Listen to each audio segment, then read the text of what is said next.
Friends, good morning to everyone. সবাইকে শুভ সকাল। আমি আমার চ্যানেলে ওয়েলকাম করছি অ্যান্ড আশা করি সবাই খুব ভালো আছো, সুস্থ আছো, বিন্দাস আছো।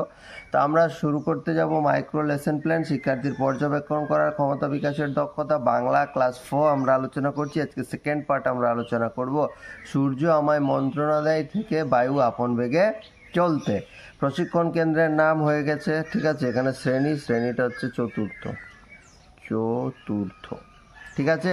শিক্ষার্থীর সংখ্যা হচ্ছে 10 জন, এগুলো লিখে নেবে আগেই। আচ্ছা, শিক্ষকের নাম দিয়ে দেবা। যদি মেয়ে হয়ে থাকো তাহলে শিক্ষিকার নাম দিয়ে দেবা। ক্রমিক নাম্বার।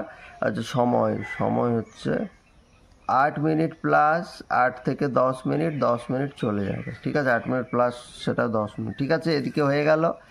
রাইট হ্যান্ড সাইডে যদি দেখো বিষয় হচ্ছে বাংলা, পাতাবার, একক হচ্ছে সবার আমি ছাত্র। এখানে দেখো কবি সুনির্মল বসু। যেহেতু এটা কবি বা লেখকের লেখা যদি হয়, প্রচলিত গল্প না হয়, তাহলে এখানে একটা পয়েন্ট করে কবির নাম দিতে হবে, যেটা আগের আগের পার্টে আমরা ভুল করেছিলাম, ঠিক আছে। উপএকক হচ্ছে আমি 4খানা উপএকক, 4টা প্যারাকে উপএকক করেছি। আকাশ আমায় থেকে হয় তাই রে, সূর্য আমায় মন্ত্রণা থেকে বেগে চলতে, মাটির কাছে থেকে দিল ভিক্ষা, বিশ্বজোড়া পাঠশালা থেকে নাই মাত্র। আজকের পার্ট পার্ট অর্থাৎ সেকেন্ড পার্ট আজকে আলোচনা করব সূর্য আমায় মন্ত্রণা আপন বেগে চলতে। কম্পোনেন্টসের দিকে যদি আমরা একবার আলোকপাত করি, আচরণাঙ্গ সমূহ দেখো। প্রথমে শিক্ষার্থীর দ্বারা পর্যবেক্ষণকরণ, শিক্ষার্থীর দ্বারা পুনরায় চাহিদা অনুসারে পর্যবেক্ষণ, শিক্ষার্থীর দ্বারা কার্যকারণ সম্পর্ক স্থাপন, পর্যবেক্ষণ ও চিন্তার প্রতিফলন। শিক্ষার্থী দ্বারা পর্যবেক্ষণকরণ, শিক্ষার্থী ছবি যে টিএলএম পাঠের রিলেটেড যে টিএলএম থাকবে সেটা পর্যবেক্ষণ করবে। এরপর টিচার পর্যবেক্ষণ করতে বলবেন, তারা পর্যবেক্ষণ করবে। শিক্ষার্থী দ্বারা পুনরায় চাহিদা অনুসারে পর্যবেক্ষণ, টিচার কিছু প্রশ্ন করবেন বা যে কোনো প্রয়োজনে যখন শিক্ষার্থীদের আবার উত্তর দেওয়ার প্রয়োজন হবে তখন তারা কিন্তু চাইলেই এই টিএলএমটার হেল্প নিতে পারবেন, অর্থাৎ সেটাকে ভালো করে দেখে তারপর অ্যান্সার দিতে যাবে। তাহলে সেটা এগুলো চাহিদা অনুসারে পর্যবেক্ষণ। শিক্ষার্থী দ্বারা কার্যকরণ সম্পর্ক স্থাপন, যেটা আজকের পাঠ থেকে তারা যেটা শিখছে, যেটা তাদের দৈনন্দিন জীবনে কাজে লাগবে, যে এটা ধরতে পারো শিক্ষার্থীর দ্বারা কার্যকরণ সম্পর্ক স্থাপন মানে বিষয় একটা সূত্র তারা শিখছে, যে আরে এই হলে তাহলে এটা খেলে দাঁত নষ্ট হয়, এটা আমাদের পরিষ্কার থাকা প্রয়োজন, আমাদের শরীরকে পরিষ্কার রাখা প্রয়োজন, এরকম কিছু একটা শিক্ষা যেটা তাদের দৈনন্দিন জীবনে কাজে লাগছে। এই যে আগের সেশনে আমরা দেখলাম দিল খোলা মনের মানুষ, এরপর ও সারা জীবনে ওকে যেই জিজ্ঞেস করবে দিল খোলা মানে কেউ কিন্তু সেটা বলে দিতে পারবে, ঠিক আছে। তো এইটাই হচ্ছে কার্যকরণ সম্পর্ক স্থাপন। ওকে, এরপর আমরা চলে যাব পর্যবেক্ষণ ও চিন্তার প্রতিফলন। পর্যবেক্ষণ ও চিন্তার প্রতিফলন মানে যে কোনো একটা প্রশ্ন, সেই প্রশ্নের উত্তর দিতে গিয়ে ভাবছে, তারপর উত্তর দিচ্ছে, একটু ভেবে উত্তর দিচ্ছে, ঠিক আছে। তো এটা হয়ে গেল পর্যবেক্ষণ করছে, চিন্তা করছে, উত্তর দিচ্ছে। এবার বিষয় কবি পরিচিতি আমরা চলে যাব। সুনির্মল বসু, জন্ম 1902, মৃত্যু 1957। সাথে সাথে তোমরা কিছুগুলো দিয়ে দিতে পারো যে তার লেখা কয়েকটা বইয়ের নাম। তিনি একজন বাঙালি কবি আমরা জানি, এবং তাকে আমরা শিশু সাহিত্যিক হিসেবেই জানি, ঠিক আছে। এছাড়া তিনি যদি কোনো পুরস্কার পেয়ে থাকেন সেগুলো অ্যাড করে দিতে পারো। এরপর আমরা চলে যাই শিক্ষকের আচরণ, শিক্ষার্থীর আচরণাঙ্গ। শিক্ষকের আচরণ, শিক্ষক মহাশয় শ্রেণীকক্ষে প্রবেশ করে প্রথমে শিক্ষার্থীদের সঙ্গে কুশল বিনিময় করবেন এবং তারপর তাদেরকে দুটি দলে বিভক্ত হয়ে যথাস্থানে বসতে বলবেন।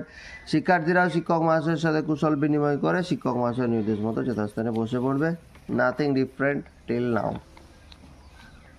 ঠিক আছে। বিষয় হয়ে গেল সূর্য আমায় মন্ত্রণা বেগে চলতে, ঠিক আছে। এরপর আমরা শিক্ষকের আচরণে চলে যাব। এরপর শিক্ষক মহাশয় বিষয় সম্পর্কিত ছবিটি শিক্ষার্থীদের দেখাবেন ও ভালো করে দেখতে বলবেন। শিক্ষার্থীরা শিক্ষক মহাশয়ের নির্দেশ মতো ছবিটা ভালো করে দেখবে। শিক্ষার্থী দ্বারা পর্যবেক্ষণ হয়ে গেল, শিক্ষার্থী নিজে পর্যবেক্ষণ করছেন, ঠিক। এরপর শিক্ষক মহাশয় জিজ্ঞাসা করবেন আজকের এই ছবিতে তোমরা কি কি দেখতে পাচ্ছ। ওরা বলছে চাঁদ, সূর্য, নদী, সমুদ্রের ছবি দেখতে পাচ্ছি স্যার। শিক্ষার্থীর দ্বারা পুনরায় চাহিদা অনুসারে পর্যবেক্ষণ। কেন পুনরায় চাহিদা অনুসারে পর্যবেক্ষণ? টিচার প্রথমে ছবিটা দেখতে বললেন, তারা হয়তো ওপর দেখেছে ছবিটা, কিন্তু যখন টিচার প্রশ্ন করছেন যে কি কি ছবিতে দেখতে পাচ্ছ, এই যে উত্তরগুলো তারা দিয়েছে চাঁদ, সূর্য, নদী, সমুদ্র, এটা উত্তর দিতে গিয়ে তাদেরকে আরেকবার, ঠিক আছে, আরেকবার তাদেরকে ছবিটা দেখতে হয়েছে, সেই জন্যই পুনরায় চাহিদা অনুসারে পর্যবেক্ষণ। এবার স্যার বলছে তাহলে বলো তো নদীর কাছ থেকে কোন শিক্ষা গ্রহণের কথা কবি বলেছেন? না, কবি বলেছেন পরিস্থিতি যাই আসুক না কেন তাতে বিচলিত না হয়ে নিজের কাজ করে যেতে, ঠিক আছে, নদী যেরকম সারা পৃথিবীতে কি ঘটনা ঘটছে কোনো দিকে কর্ণপাত না করে নদী আপন বেগে চলেই যাচ্ছে। নদীর একটাই টার্গেট, আমি এখানে তৈরি হচ্ছি, আমার গন্তব্য হচ্ছে সমুদ্র। এবার সব নদী তো সমুদ্রে গিয়ে মেশে না, কিছু নদী অন্য কোনো নদীতে গিয়ে মেশে, বাট আলটিমেট গন্তব্য কিন্তু সমুদ্র। তাহলে সেরকমই আমাদেরকে নদীর মতো হতে বলেছেন কবি, যে তোমরা নিজের কাজ করে যাও, যাই হয়ে যাক না কেন, যে পরিস্থিতি আসুক না কেন, নিজের কাজ করে যাও। নিজের কাজ থেকে, নিজের কর্মক্ষেত্র থেকে কখনো বিচলিত হতে বারণ করেছে। ঠিক আছে, এটাই আমরা নদীর কাছ থেকে। দেখো, এটা একটু ভেবে উত্তর দেওয়ার মতো ছিল, সেজন্য পর্যবেক্ষণ ও চিন্তার প্রতিফলন হয়ে গেল। তাহলে আজকের পাঠ থেকে আমরা কি কি শিখলাম? আজকের পাঠ থেকে আমরা শিখলাম সাগর, নদী, সূর্য, চাঁদের কাছ থেকে যে শিক্ষণীয় বিষয়গুলো রয়েছে সেগুলো শিখলাম। অর্থাৎ সাগরের কাছ থেকে যেটা শেখা সেটা শিখলাম, নদীর কাছ থেকে, সূর্য চাঁদের কাছ থেকে শিখলাম। ঠিক আছে, এবং কিছু শব্দের প্রতিশব্দ জানলাম। এটা হয়ে গেল শিক্ষার্থীর দ্বারা কার্যকরণ সম্পর্ক স্থাপন। লেখা হয় না, লিখে দিচ্ছি।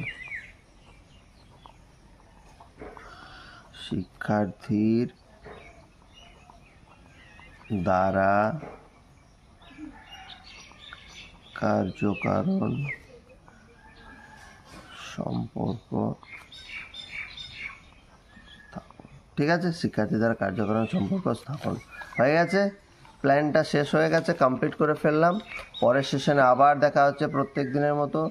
সবাইকে একটাই কথা বলা, চ্যানেলটা অবশ্যই সাবস্ক্রাইব করবে এবং নিডি পিপলদের কাছে ভিডিওগুলো শেয়ার করে দেবো। Thank you, have a good day, সবাই ভালো থেকো।